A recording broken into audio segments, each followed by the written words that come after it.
Welcome to the Cognitive Crucible, produced by the Information Professionals Association. Our website is information-professionals.org, where you can find links and information about today's conversation and get access to members-only content. Join John Bicknell and explore all aspects of our generational challenge, cognitive security. The Cognitive Crucible is a forum that presents different perspectives and emerging thought leadership related to the information environment. The opinions expressed by guests are their own and do not necessarily reflect the views of or endorsement by the Information Professionals Association. My guest today on the Cognitive Crucible is Dr. Teasel Muir-Harmony, who is a historian of science and technology and the curator of the Apollo collection at the Smithsonian Museum. She is the author of several books, including Operation Moonglow, a political history of Project Apollo. Teasel Muir-Harmony, welcome to the Cognitive Crucible. Thanks for having me on. I'm looking forward to the conversation. Likewise. So what I'd like to chat with you about today, Teasel, will cover the history of the space domain, especially during the Cold War, and various United States political and foreign policy activities during that time period. And I'd also like to get your thoughts on how we might apply some of the lessons from that time period to today's geopolitical landscape. But before we get into these topics, could we start by getting a little bit more background about you and how, I must say, you have one of the coolest jobs ever, how you became the curator of the Apollo collection at the Smithsonian. And what does this job entail? It is a very cool job. So I'm trained as a historian of science and technology, and I had an interest in museums for quite some time and went to grad school and studied. I did my dissertation on the Apollo program at MIT and in history of science and technology, and then did a postdoc, and the position at the Smithsonian opened up and it seemed like a perfect fit.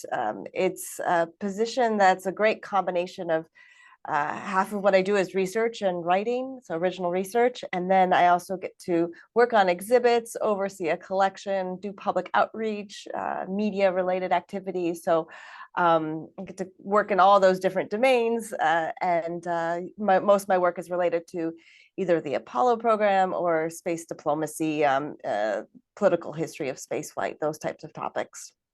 Wow. So I mentioned your book just a moment ago, Operation Moonglow. Why did you write this book? And was there an actual Operation Moonglow? Is that an actual operational title? There was an Operation Moonglow. It's a great name, and it does sound sort of made up, but I'll just first say that was the name of President Nixon's diplomatic tour after the first lunar landing. So what he did is he met the astronauts when they splashed down in the Pacific Ocean, and then he went on a tour of Southeast Asia, and that's when he first introduced the Nixon Doctrine. But he used the enthusiasm related to the first lunar landing to help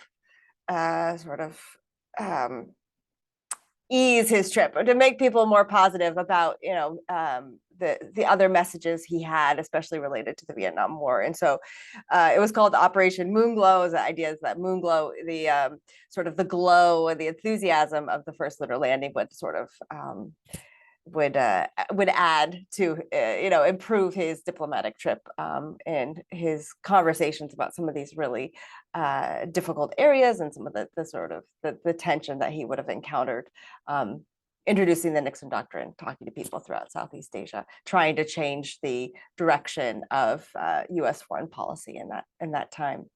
But why I wrote the book. So as I mentioned, a historian of science and technology. I was working on a project related to science diplomacy, which is a topic of interest of mine. And I just started going through more material. I had extra time when I was in the archive, and I started finding all of this fascinating material related to the State Department and the U.S. Information Agency's work in Japan in the promotion of spaceflight there. And it really opened up my eyes to the extensive effort put into communicating information about the American space program abroad, the role that it had in US foreign relations. And the way we often talk about the space program or the space race is we look at the competition between the US and the Soviet Union, but the rest of the world often gets left out of that story. And the rest of the world is what motivated that competition. So the US and the Soviet Union weren't just competing with each other, they were competing for global influence. And so as I was uncovering these documents that illuminated that story, I was like, this is a side of the story that deserves more attention. A lot of this material has not found its way into books related to the program. I mean, people had this sort of experts in the field had this familiarity with that.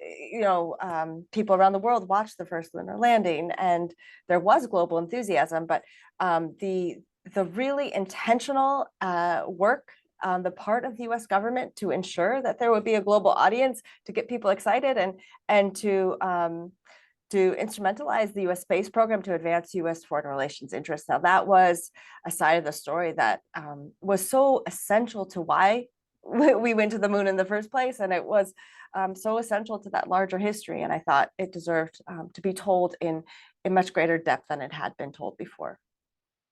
Yeah, so me as a layperson on this whole period in United States history, it's really easy for me to look back on this time period. Let's just say from the 1950s to the early 1970s, and so I'm 1968 vintage, and so I grew up in the wake of all of this, I guess, and my perspective is like a story full of pride and grittiness and determination and ultimately success.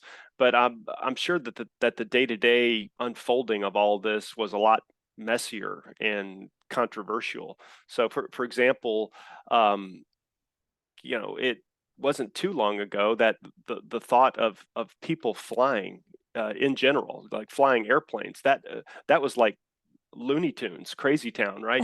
What do you mean we're going to fly like birds? And so the notion of flying, or much less going into space and landing on the moon, was just not taken seriously. So politicians, at least from what I've come to learn about politicians don't tend to do things unless there's something in it for them. There's a likelihood of success. Otherwise, politicians don't tend to put their name on the line unless they've been convinced that it would be in their interest to do so. So I guess all of this is just kind of like a prelude to how was President Kennedy convinced that this would be something worth going after, and how did this decision come about? The process of the decision is really fascinating, and it does reveal the importance of politics and also Kennedy's perspective about US grand strategy. And so when Kennedy was running for office, before he was president, even in the beginning of his administration, he wasn't that interested in space flight. Now, he was interested in missiles and missile gap and national security concerns, but human space flight didn't capture his attention.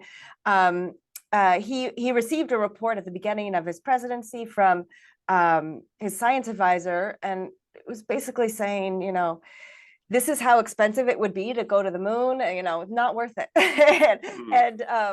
and his science advisor even said, maybe you should reconsider the human spaceflight program, which at the time was Project Mercury. This hadn't yet launched. But so what Kennedy decided to do, he's like, I'm going to put off that decision till later. There are more important things on my agenda, right? And then Kennedy had a very active first few months of his presidency. And related to the space program, the Soviet Union launched Yuri Gagarin into space, and it was the first successful human space flight. And it really reverberated throughout the world. Kennedy received these reports about how people everywhere were reading about the mission, how the Soviet Union's earlier success with Sputnik really was, a bit of a surprise to many people, or they didn't expect the Soviet Union would be the first in space with the satellite in 1957. But Gagarin's flight in 1961 really impressed them. And for Kennedy, that meant that it might convince people to align with the Soviet Union, to think differently about communism and the potential of a socialist society, and especially in relationship to the United States. And he thought it was essential to promote the strengths and values of liberal democracy internationally, and that especially in a world with lots of newly independent nations, that the United States had to communicate to people and demonstrate the strengths of the American system. And so, These, sorry to interrupt, Teasel. These are like live historical conversations that you were able to dig up in the archives. yeah, Yeah. exactly. Okay. Yeah. And Cool. this is how Kennedy was interpreting the space program, and why he said to his advisors, he said to Lyndon Johnson, find me a space program that promises dramatic results that we can win. And Kennedy initially thought, maybe we should do a different type of program. He was interested in the desalination of water, but it became clear to him after Gagarin's flight. Now space is getting the attention. Space is what captures what he says, his words, the minds of men everywhere who are attempting to make a determination of which road to take. So this really in that Cold War framework. And then you had the Bay of Pigs within a week of Gagarin's flight, and that was another blow to U.S. prestige abroad. And so Lyndon Johnson, the vice president, but also the head of the Space Council, was tasked with finding this program. He talked to the experts of the day, and they suggested this goal of sending humans to the moon, landing them there, and returning them safely back to Earth before the end of the decade. And Kennedy supported it. They got congressional support. You had the first American space flight, which gave them some confidence. It was a short flight, just 15 minutes, but it worked. And so then in May 1961, Kennedy proposed Project Apollo. It was an extremely bold thing to propose. We had very, very little experience in spaceflight. So the first satellite night was 1957. And the United States, when it came to human spaceflight, had 15 minutes of human spaceflight experience. And here Kennedy was proposing we send humans to the moon. And he was so explicit when he said it. This was 1962. Was 61. 61. So I guess, back to my previous comment, it just astonishes me that a president would I don't know. It just seems like our politicians these days, that their headlights don't go out much further than the very next election that is relevant for them. And here, JFK, puts this goal out, which is going to extend beyond his 8 years in office. Isn't that right? Well, he thought it wouldn't. So the Oh, is that idea, right? so they said, by the end of the decade, just to like buy some room, but like the idea was that it would happen during his presidency. And so he's very Oh, is much, that it's right? it's very political. Yeah. But he proposed this to Congress in this longer speech about the nation's urgent needs. And he went through all different types of programs the US should be pursuing, foreign aid, things like that.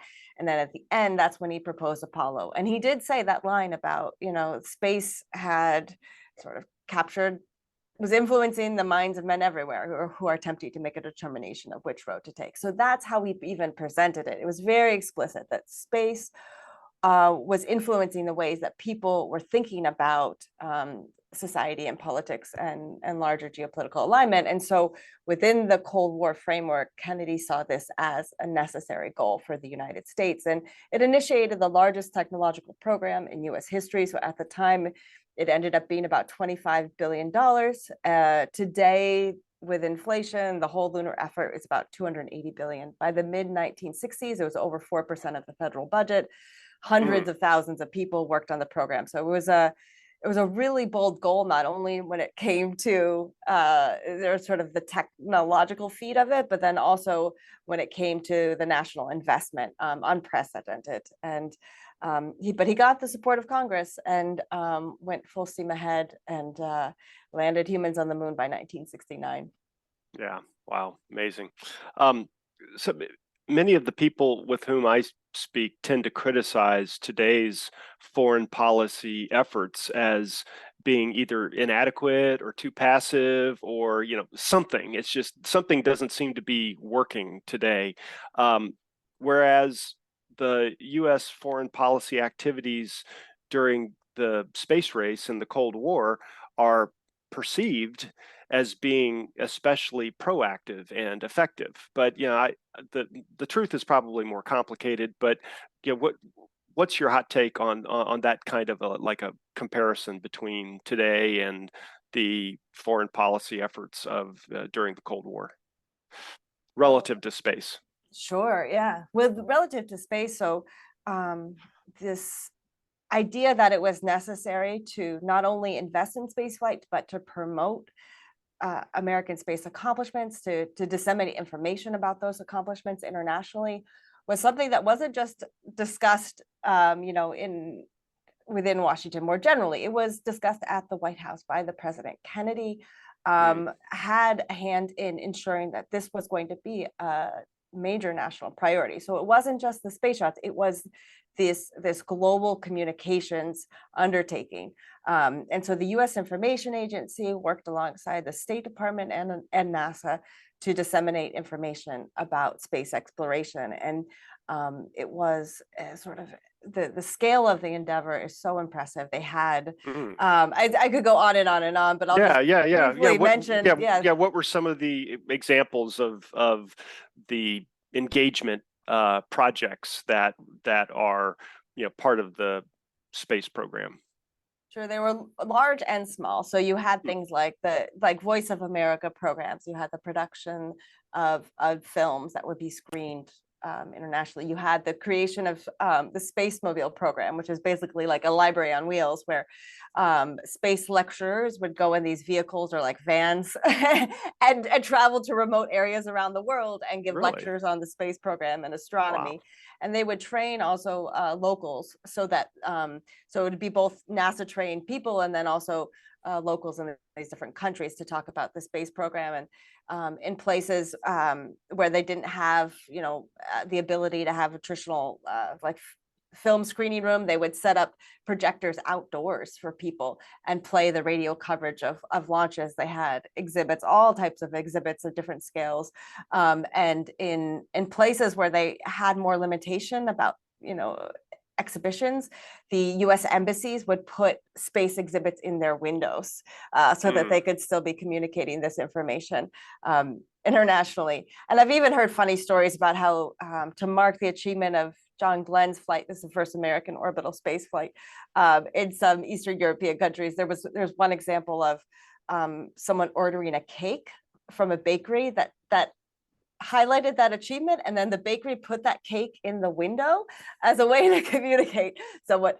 I guess it's an inventive way to communicate that this accomplishment to an audience that wouldn't necessarily have had access to the same newspaper coverage or radio coverage or television coverage of that mission. So the astronauts traveled the world and gave lectures. Many exhibits, and they also built up this communications infrastructure so people could follow these missions. And so the first lunar landing was the first truly global television broadcast, live television broadcast, and that was in part, with the work of trying to ensure that there could be a global audience for this, that the United States would have a greater impact internationally. It would support U.S. foreign relations more if more people were watching that flight. And so work went into ensuring that there would be a satellite system around the Earth that could broadcast that mission. But they also, broadcast that first lunar landing in tons of different languages, and disseminated information to all different types of news sources. And you could just go on and on and on, and I'm sure we'll continue to talk about it, but I'll stop there for now. That must have just been mind blowing for the audiences around the world to. I don't know. I mean, we're going around with these like traveling road shows of technology, as you were describing, like rolling out these like movies, or these like mobile movie theaters or whatnot, and then television was still relatively new back then. And so having the what's the word? The wherewithal or the savviness to recognize television as a channel or a vehicle for this kind of engagement. Powerful stuff. Yeah, and there was also a lot of work done in engaging the response of these international audiences to the material that was produced. And so US Information Agency staff would observe people watching these film screenings, and they would send back information. And in some instances, they basically said, whenever these films are explicitly saying, this is a US accomplishment or showing the American flag, that there would be a response in the audience that was like a little less comfortable, perhaps like they would make it clear that like that didn't resonate with those international audiences much. But when they had messages about how this was an accomplishment for all humankind, or this was something that was Ah, a global accomplishment, that's when it would resonate well with people, both in those film screenings and in exhibits. And so this information was being sent back to the USIA and State Department. And so then they started producing material that leaned more heavily into this is a global accomplishment and mm, downplayed the US's role. And mm, by the first lunar landing, there was a very explicit guidance on how the lunar landing should be treated by foreign affairs officers around the world. They got guidance mm, saying basically downplay this as an American event. Everyone knows that the United States is the one landing people on the moon. We don't need to say that, but we need to emphasize that this is for all mm, humankind. This is a moment in global history. And so that's what they did, and it did resonate more with people. And they found that there were lots of expressions of the sense that this was something that was part of human history, and it really struck people. People were very excited about it. It had a larger impact, but in mhm. part because of that feedback loop, because you had these foreign affairs officers observing what worked and what didn't work with those international audiences. Yeah, yeah, love that term, feedback loop, and then adjusting the messaging accordingly. And this gets into, I've heard you talk on another forum about the concept of we, and you were just mentioning that, and how the messaging shift, but using that we concept is proved to be powerful and helpful for the engagement in the world. And maybe we can take a page from that into today's engagement as well. Yeah, when I had the opportunity to speak with the astronauts who were involved in all these missions, and Mike Collins from the Apollo 11 mission, he talked about when the astronauts traveled the world after the first lunar landing, they all expected to hear, we're congratulations, the US did it, or you did it as the crew. And what they heard instead is we did it.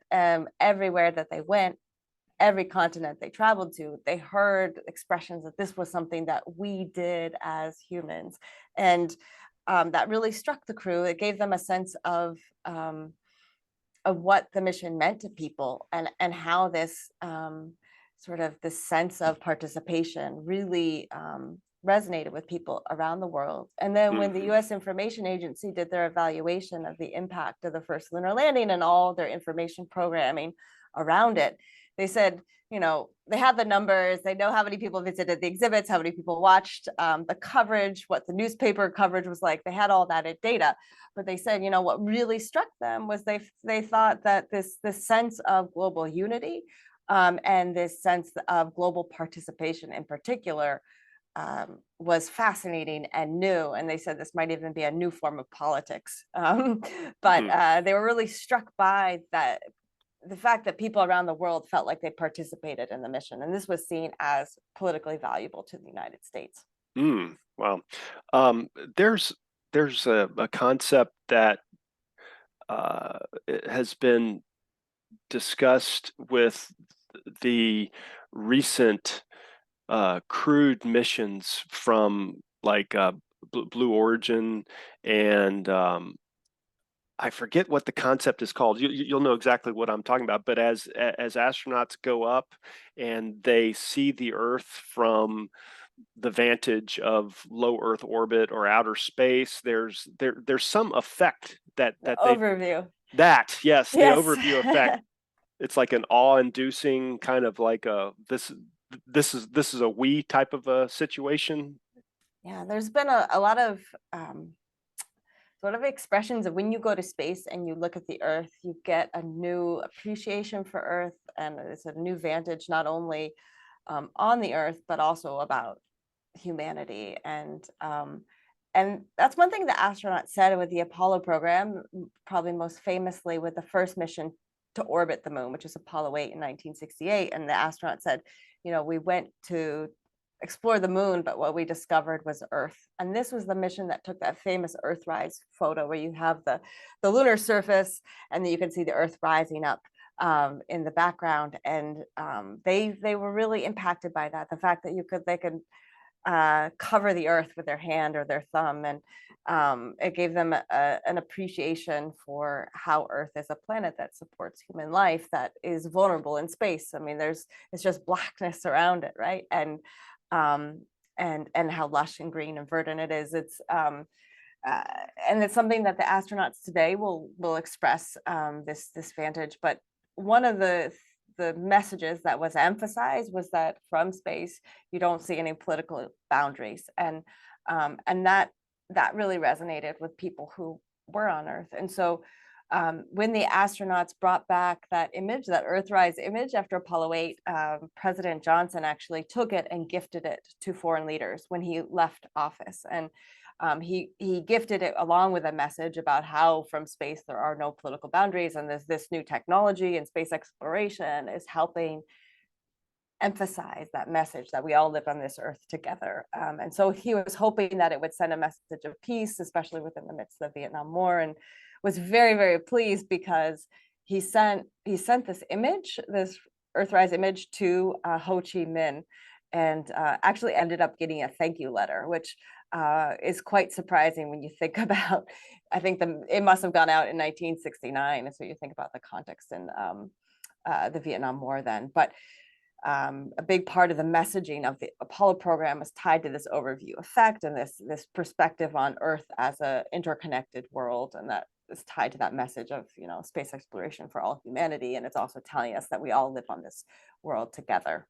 Right. I heard a story from a guy named Stuart Brand. He's a relatively well-known 1960s activist, technologist, thinker, entrepreneur. Anyway, he started a journal called the Whole Earth Catalog. Anyway, he tells a story about how I think it might be that image that you mentioned just a moment ago. It was one of the very first images of Earth from space. And he tells the story, I might be getting it wrong, but that the US government actually resisted releasing that photo to the world because of concern that it would have some kind of a unpredictable effect on the global commons. Is there any truth to that story, or is all that just like urban legend or something? Well, the truth of the story is that he really, really wanted an image of the whole Earth, and he was involved in some LSD experiments in the Bay Yep, Area, all that. and he was tripping one night, and it was looking out over the of San Francisco and thinking about the curvature of Earth and how it might impact people to see an image of Earth. And so he started a campaign. Why haven't we seen a whole Earth yet? He had buttons, he distributed them, and so he was very vocal about it. But I don't think that the United States government was trying to withhold this information at all. And one of the things that's really interesting about this history is that there was a satellite that took an image of the whole Earth in 1967, the ATS-3 communication satellite in geostationary orbit. And it was the first whole Earth that he had on that whole Earth catalog, but it didn't resonate with people like the blue marble image would eventually. So of the Apollo 17 mission, this is the last human spaceflight mission, they had the perfect vantage to take an image of the whole Earth with no shadows on it.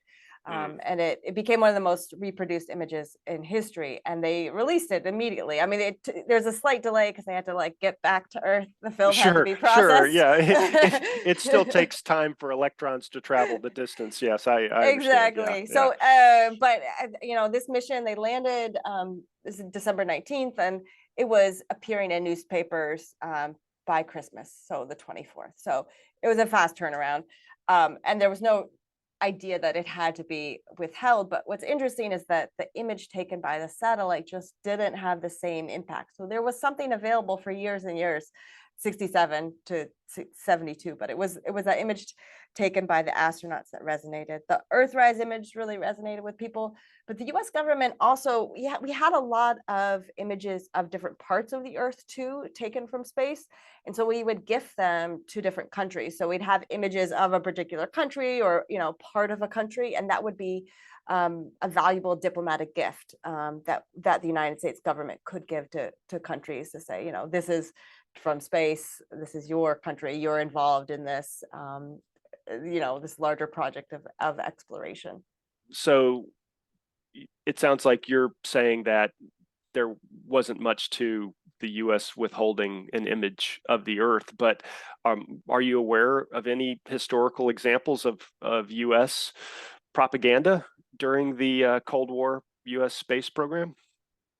So one thing that's interesting about this history is that the Soviet Union would have said, all that stuff is US propaganda. And Ah, the yeah. US, we had the US Information Agency, and we didn't call it propaganda, we called it information. But the Soviet Union was saying that it was US propaganda, and we were saying the Soviet Union had this propaganda campaign. So part of it is a matter of interpretation.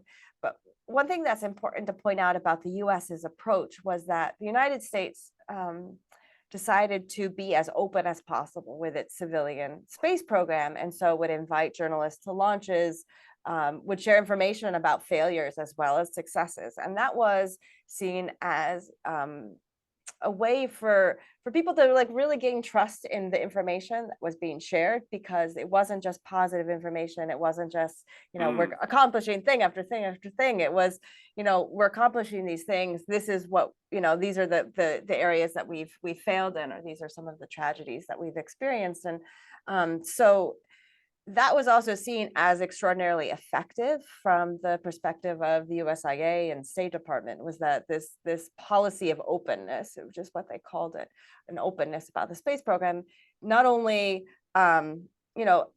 encourages people to trust the information that's being received, but it also is a demonstration of American values. So it was seen as part of the information that the USA wanted to share. So part of the Mm. information is that the United States, American society, values openness, and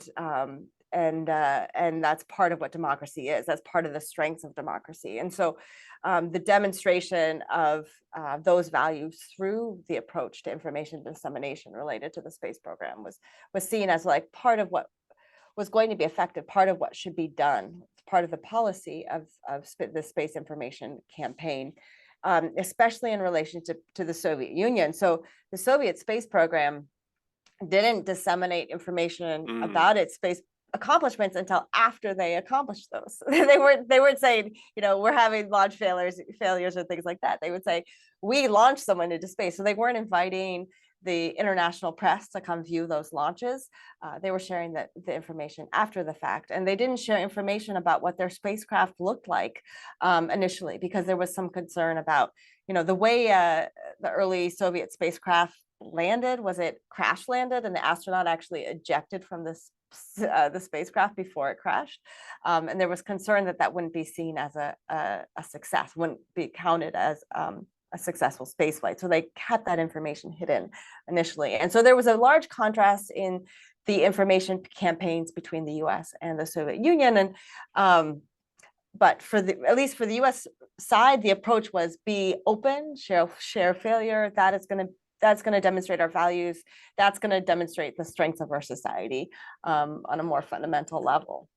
Mm. Mm. Yeah. Well, I think that carries right on through to today as something that the United States feels is a, a great competitive advantage as we navigate today's geopolitical landscape. But then it's also a two-sided coin, right? It's both a strength, and it's something that can be exploited as well. So yeah, fascinating stuff. I want to run this past you and get your take on it, Teasel. So I like to analogize today's space activities, and we have intrepid individuals going into the relative unknown, into new territories and exploring, but as being quite similar to the 15th and 16th century Europeans' exploration, for quote unquote discovery. I realize that there were people here, but the discovery of the New World by Europeans, and then exploring and opening up that new world. It seems really similar to me. What do you think about this kind of a comparison? It's been it's been a comparison used since the beginning of the space program and space exploration, and the ways that people were talking about what was going on, the new frontier, also the sort of frontier analogy, the explorers, Mm-hmm. new ocean. There's a lot of the words, the rhetoric, the imagery of the space program from the start tied it to those early sort of those voyages to the new world. I would say so. It's also something we think about today. So with the Artemis program and this Mm-hmm. expectation that we're going to have sustained presence on the moon and maybe eventually Mars and what that might look like. And it's a way to think about, what we're doing in space, and thinking about potentially a longer term presence and what it would mean to build structures on other celestial bodies, create communities. There's a lot of sort of thinking back in the past when we project what it might be like in the future. Now, it's always important to recognize that although there are resources on the moon and Mars that we can use, it's really it's not the same as um, a different continent on Earth where you have abundant water and plants and all sorts of things that you could use, and so it'll be quite different. It's not our native habitat. It'll be a challenge. It'll be a challenge on a Uh-huh. different scale, but it is these extraordinarily risky voyages, and even to this day, with over 50 years of spaceflight experience and going to other planets. So we just celebrated the 50th anniversary of the Apollo 17 mission, the last crewed mission to the moon. It's still an extraordinary challenge to go to the moon, and Mm-hmm. we have yet to send humans to Mars, and we have yet to have the ability to do that. There are a lot of problems we still have to solve for that type of exploration, but there's a lot of optimism right Mm-hmm. now, and there's the expectation that we will be sending humans to the moon within just a few years. Mm-hmm. Do you think that we are destined to become a spacefaring species someday? I don't know. Yeah, yeah. I I think so. perhaps not in my lifetime. I can tell you that. Yeah. I would agree with that too. But I'll just put my cards on the table. I guess I subscribe personally to the notion that Earth is a single point of failure, but it's been a beautiful incubator for life so far, and it's going to continue to be so for a very long time. But eventually, I think that life, or at least Earth life, is going to have to figure out how to get off of Earth and continue life elsewhere someday. But yeah, maybe not. Someday. Yeah, Yeah, so we're someday, we're someday. guaranteed that the sun will supernova at some point. So if humans survive, they have to go do it somewhere else. We got some time, That's fortunately. that's right. Yeah, there's a famous economist. Gosh, I can't remember who it was, but as says something like, in the long run, we're all dead, but we have to worry about we have to worry about right now. But but there's a really cool series of videos, YouTube videos by this outfit. They're from Germany. And so I'm going to pronounce the name wrong, but I'll put a link in the show notes. But they do these really nifty, cartoonish, like educational videos which explore all kinds of unusual topics, and one of the topics was things like like changing the sun into a Dyson sphere, and or basically harnessing the energy of the sun and turning the sun into a engine to move the entire solar system, or looking at the entire solar system as a resource for us. The planets and the asteroids are resources that we can use. And so so as something is becomes problematic for us, we basically create turn the sun into an engine and like move the entire solar system out of the way of a problem or something like that. But it's cool stuff to think about. But yeah. Yeah, a challenge, that's for sure. Hopefully we can continue to inhabit Earth as long as possible, because it has been a great planet for us. There's a reason we live here. I'm partial to it. I'd like to wrap up if we may, Teasel. So we've touched on a lot of Apollo era space program details. What are some things that you think that we could take from that historical time period and bring into today's geopolitics? That's number one. And number two, I want to ask you if you could think of presenting some kind of a research topic that's related to the kinds of things that you deal with. Sure. So I think to start, in 2019, we had the 50th anniversary of the moon landing, the first moon landing. And this was something that was celebrated around the world. There were just big celebrations at museums and all sorts of venues throughout the entire world. And I've traveled internationally and given lectures on the Apollo program. And inevitably, when I do, people will tell me where they were, if they're of a certain age, or where their parents or grandparents were. And that there is this connection. It has resonated, and it's been 50 years, but it's still part of people's experience, and it was part of the important moment in their own history. And I think that the ways that the first lunar landing resonated with people, it owed a lot to that information campaign, the investment in public diplomacy, and sort of the priority of investing in a program of basically soft power. So not only sending humans to the moon, but ensuring the global audience, disseminating information and disseminating information about how this was for all humankind, that this was something that was of global impact, not just an American accomplishment. And I think that part of the reason that we still have celebrations of the Apollo program today internationally, and you see NASA t-shirts everywhere you travel, is owed in large part to that information campaign and the dissemination of information. And it wouldn't have just happened. People wouldn't have just tuned in because of the space accomplishments on their own. The United States really got people excited about it, shared the information, the kind of information that was necessary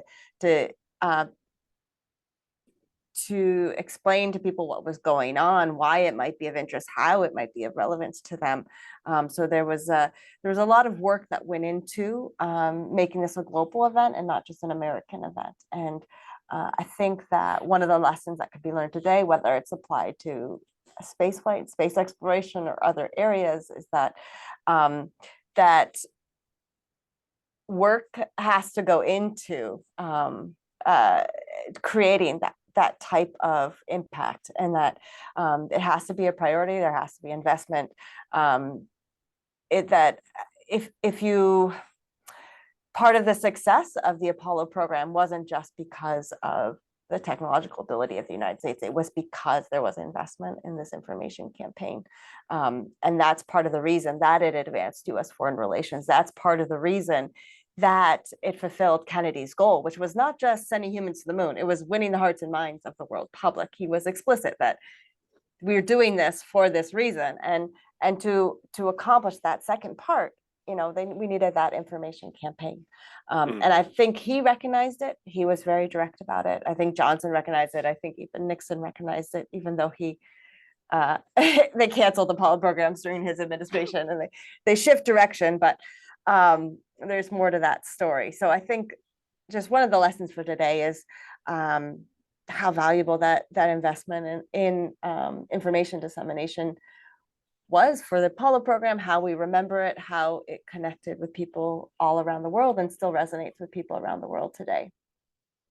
I would say that there's a wealth of interesting projects related to soft power that really deserve a lot of investigation and analysis, and more lessons about what has worked and how it's been effective and what hasn't. And there's a great story about how Edward R. Murrow, who was the head of the USIA during the Kennedy administration, he would say, talking about how difficult it is to understand the impact of these programs, that there's no cash register that rings, when a mind is changed. And it is really hard to gauge impact. And I think part of the challenges related to programs related to soft power or public diplomacy is that it's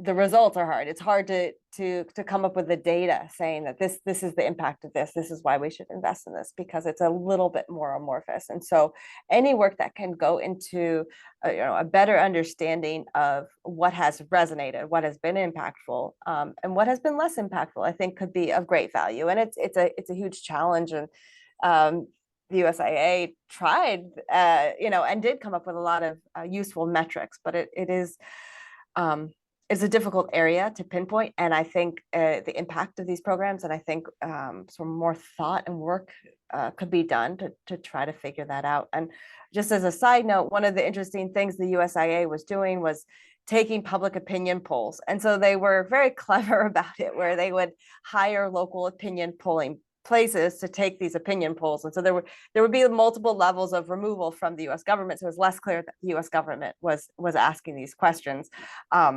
But they were surveying the world constantly about all sorts of topics, and the space program was included in that. And people's impressions of the Soviet program, the US program, which country is more technologically advanced? What are your feelings about those countries?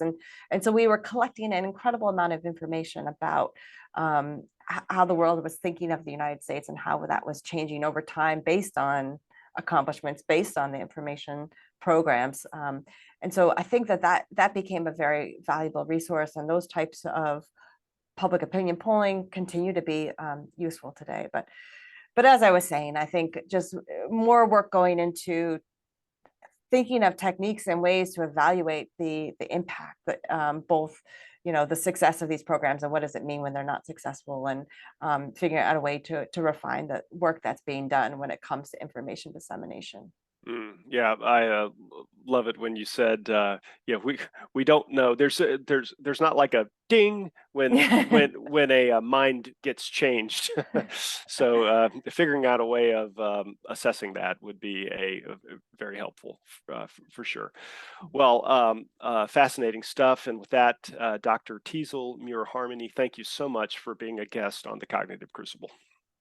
My pleasure. The Cognitive Crucible is the only podcast dedicated to increasing interdisciplinary collaboration between information operations practitioners, scholars, and policymakers. To find out more about the Information Professionals Association, visit us at information-professionals.org. Please support our podcast by giving us a 5-star rating and leaving a review.